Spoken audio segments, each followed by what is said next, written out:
The islands of the Galapagos are famous for their unusual forms of wildlife, like the only seagoing lizards in the world, the marine iguanas. What is often overlooked is their importance to birds, especially to seabirds. The islands are an ocean nursery.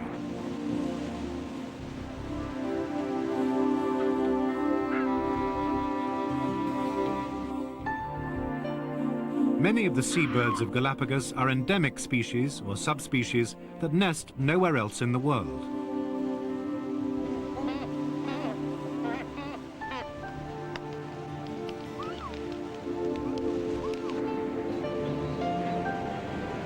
The Galapagos, which lie on the equator, have two main seasons, with several months of transition between the cool and the hot weather. From January to June, it's very hot with some heavy rainfall. Then there's an overcast, humid, cool season known as the Garua, though its onset and duration are unpredictable. The Garua is the result of the arrival of cold water from the south. The seas cool down by only a few degrees, but it's enough to produce grey and dismal weather. In different ways, the ocean governs the nesting behaviour of most of the Galapagos birds, and certainly all the seabirds.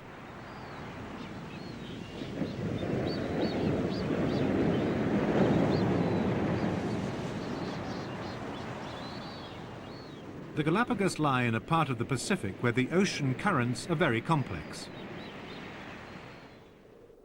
From July to December, the southeast trade winds drive the cold Peru current with its rich seabed upwellings northward. This cold water stream then turns west to join the south equatorial current and provides the Galapagos with comparatively chilly, food-rich waters. When the southeast trades slacken around November, a mass of warm water flows south and west, bringing rain and decreasing the amount of seafood available around the islands. When an extra powerful current known as El Niño persists, disaster can follow for Galapagos marine life, including seabirds. Sea conditions can vary from island to island. From July to October, the east-flowing Cromwell undercurrent brings some of the richest and coolest water to the most westerly islands. These variations in food supply and sea temperatures greatly influence when seabirds nest. The same species often differs in choice of breeding time from island to island. Blue-footed boobies fish close inshore. This feeding frenzy off the island of Hispaniola indicates that the boobies will probably be nesting there. On the more northerly islands, it's quite possible that the same species isn't breeding yet, if the sea conditions aren't right.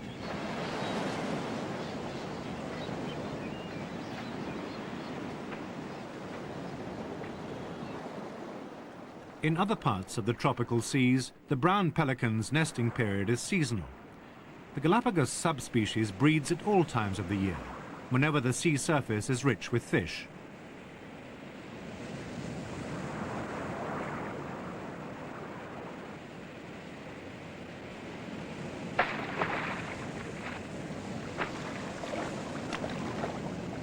A common noddy perched on its head scavenges fish scraps left by a pelican.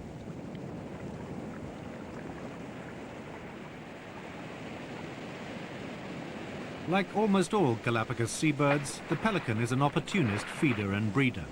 It builds a stick nest overlooking the ocean and lays 2 or 3 eggs.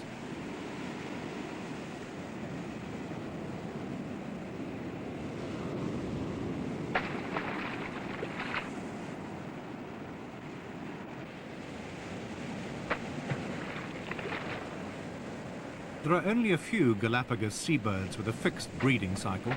Each year, the waved albatrosses start to display in April as part of the pair formation for breeding the following year, and not as a prelude to mating.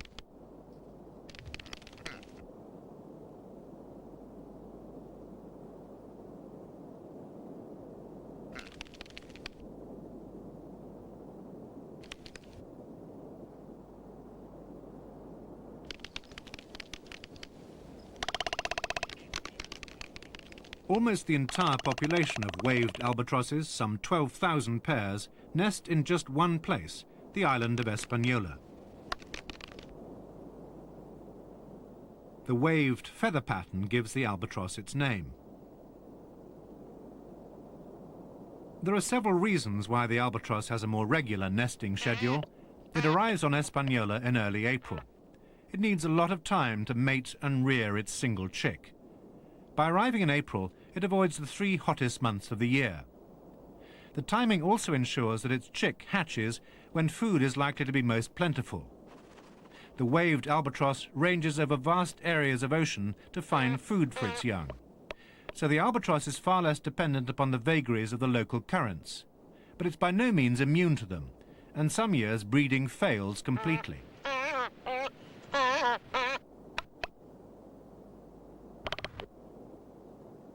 Waved albatrosses mate for life, and courtship is an intricate process.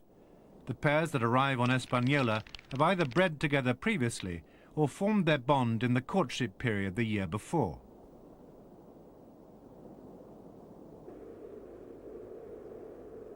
A green patch relieves the stark black lava flows of the island of Fernandina.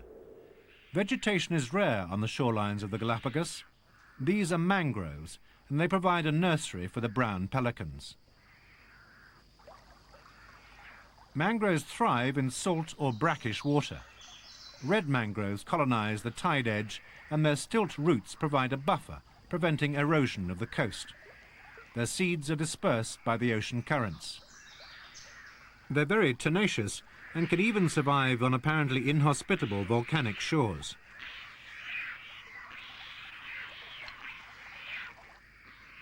Throughout their range in the Galapagos, brown pelicans find mangroves ideal nesting sites.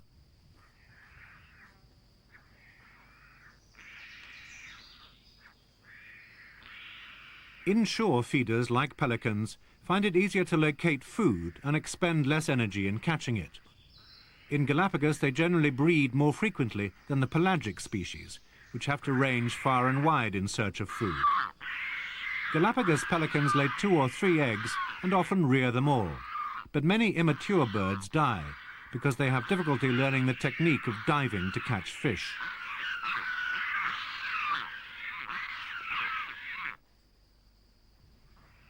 Pelicans are not immune to the disaster of a persistent El Niño year either, when the surge of warm water from the north takes away the food fish.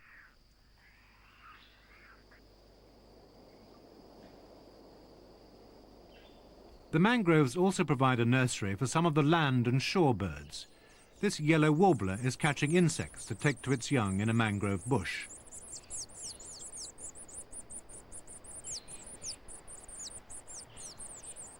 It removes a dropping from the nest.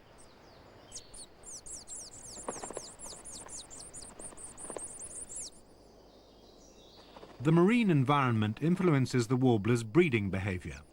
Insects are most plentiful during the hot and rainy season.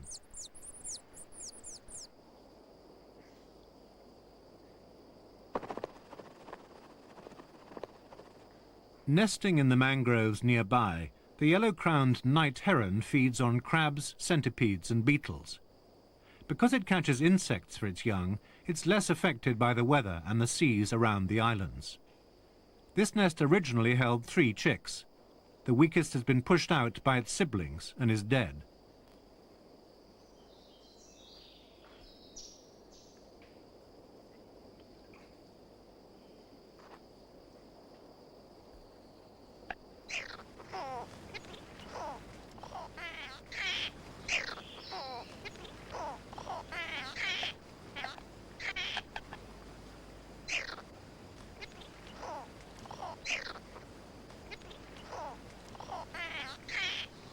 Siblicide, as it's called, ensures that only the strongest survive and are fed when food is short. The remaining 2 chicks are evenly matched in size and strength, but are still in competition with each other.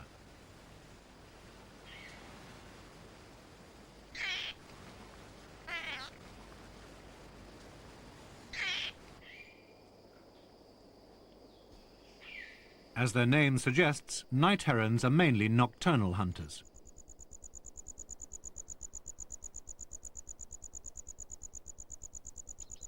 When the parent returns that night, only 1 chick is in the nest, but the second one soon re-emerges from the mangroves nearby.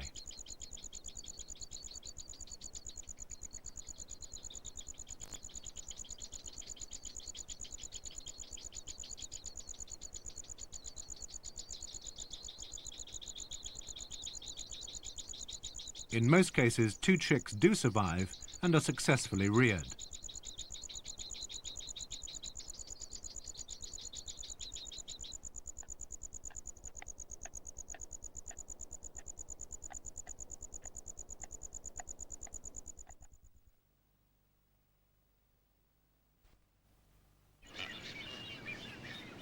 This nesting colony is on the slopes of the collapsed volcano Ecuador, at the northern end of the largest island, Isabela. Punta Vicente Roca is the site of one of the big blue-footed booby colonies. The birds have chosen their nesting site well. When the Cromwell current is flowing strongly, the seas off Isabela are full of fish. A male blue-footed booby flashes his bright blue feet as he lands. It's part of the display to attract a mate. In large colonies, there's almost continuous breeding, and pairs may nest every 7 to 9 months. But even here on Isabela, breeding success can be unpredictable.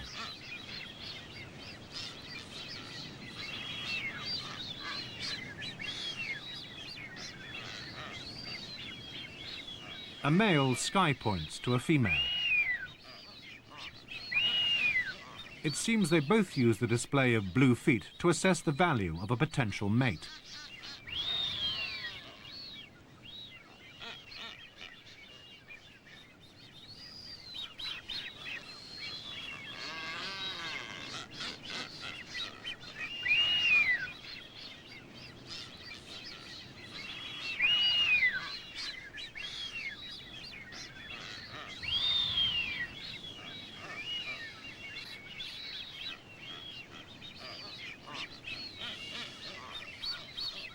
During courtship, symbolic nest building takes place, but taking a twig from a nearby nest provokes territorial aggression. So does landing too close to another bird's nest site.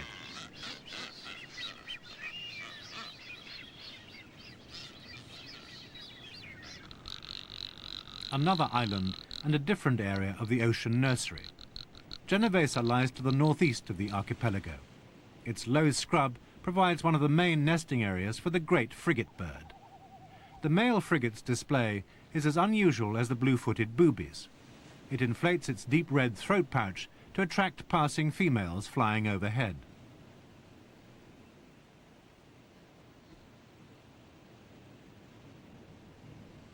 He perches in a bush and shakes his wings, displaying his swollen gular sac to attract maximum attention.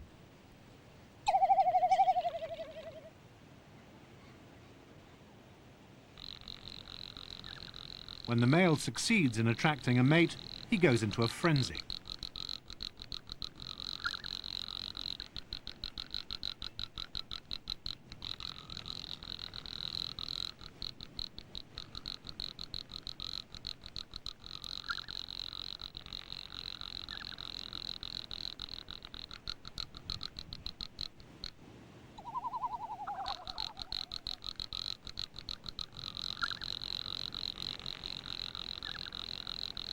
Raising a chick takes so long that frigates in the Galapagos breed less than once a year, and often only once every 2 years. They're largely dependent upon the ocean currents for food, picking fish from the surface of the sea. Like the other seabirds of the Galapagos, the flightless cormorant only breeds when the seas around its nesting islands bring abundant food within easy access. There are fewer than 1,000 nesting pairs in the world, and most are found around the Bolivar Channel between the islands of Isabela and Fernandina.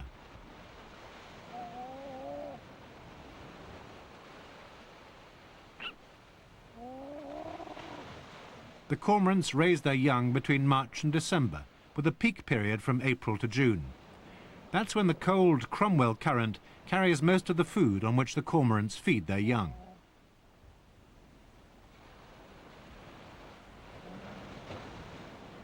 Cormorants feed their chicks on partly digested fish, eels and octopus. Most pairs rear a brood of 1 or 2 chicks a year. They're excellent swimmers, but their wings are useless for flight.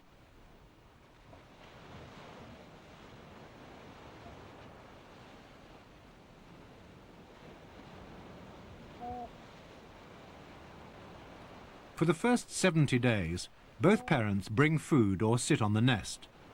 Then the female leaves to find a second mate, and the male rears the chicks alone. This is unusual, since most seabirds mate for life. Even if a female doesn't lay again that season, she's ready to breed the next time. This wouldn't happen if she continued to raise her first brood, so it's a successful breeding strategy for a species unique to Galapagos. The juvenile birds are beginning to catch fish for themselves, although the parent still feeds them. The young cormorant begs for its food in the water, but the adult doesn't part with the fish so readily.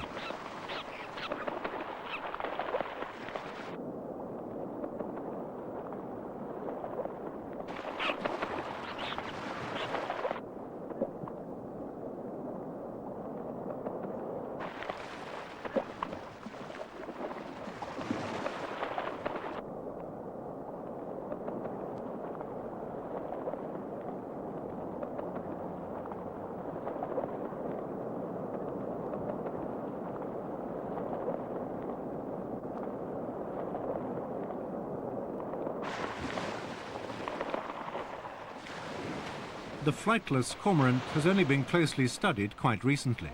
This large, conspicuous and unusual bird was only discovered in 1896. At Punta Vicente Roca, the blue-footed boobies have successfully nested and reared young. This means the fish they dive for has remained plentiful and close inshore. There are 3 species of booby in the Galapagos, and each has a different feeding range, so they don't compete with each other.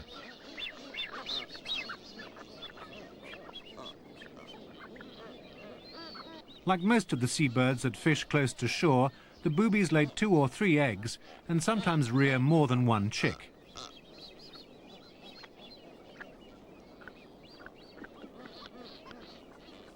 Galapagos hawks and the non-poisonous Galapagos snake are the main predators here. The snake is too small to harm the booby chicks, and the adult birds appear more curious than defensive about its presence.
The wave albatrosses of Hispaniola arrived in April, laid most of their eggs in April and May, and hatched their chicks in late June and early July.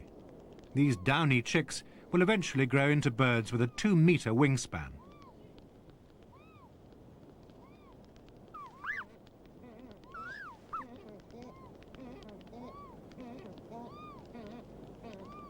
This chick is being fed on regurgitated fish oil, which the parent manufactures in a specially adapted part of the stomach, while spending long periods away feeding at sea.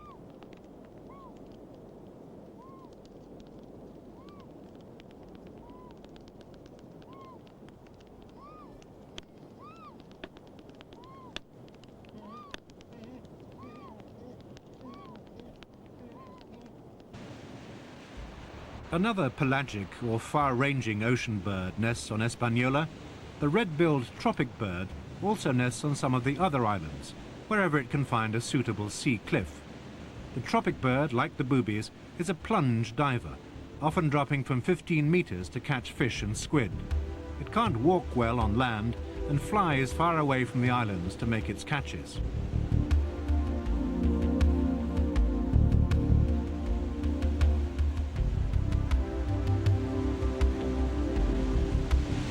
The The tropic bird lacks the albatross's method of turning food into an oily substance and storing it, so it has to return frequently to feed its young.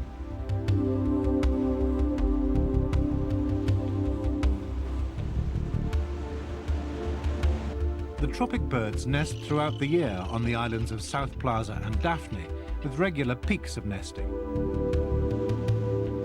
The limiting factor seems to be the availability of suitable nesting sites.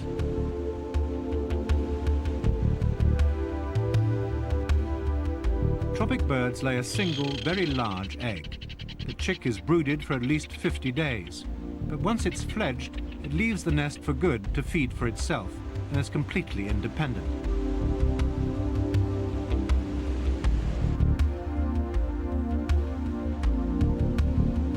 The tropic bird is not unique to the Galapagos. It's found throughout these latitudes, but it's one of the most striking and beautiful seabirds here.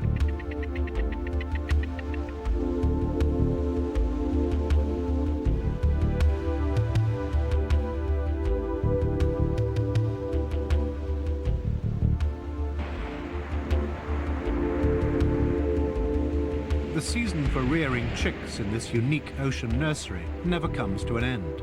Somewhere within the 13 main islands and 110 smaller islets, some species will be found nesting throughout the year. There is one breeding cycle that has a predictable beginning and end, the waved albatrosses of Hispaniola. These large chicks have well-developed flight feathers, which they'll soon be exercising. The waved plumage has now almost completely replaced the early down covering.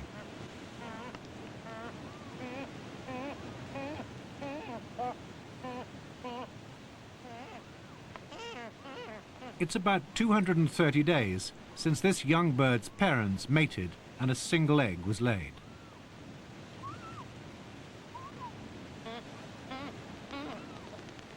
The waved albatrosses reared on Hispaniola this year won't return to breed for at least 3 years. During that time, they'll feed and travel long distances over the ocean. The powerful and changing currents of the sea affect everything which takes place in the seabird colonies. The Ocean Nursery of the Galapagos.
No wildlife tomorrow night because of football, but Animal Outposts returns on Wednesday.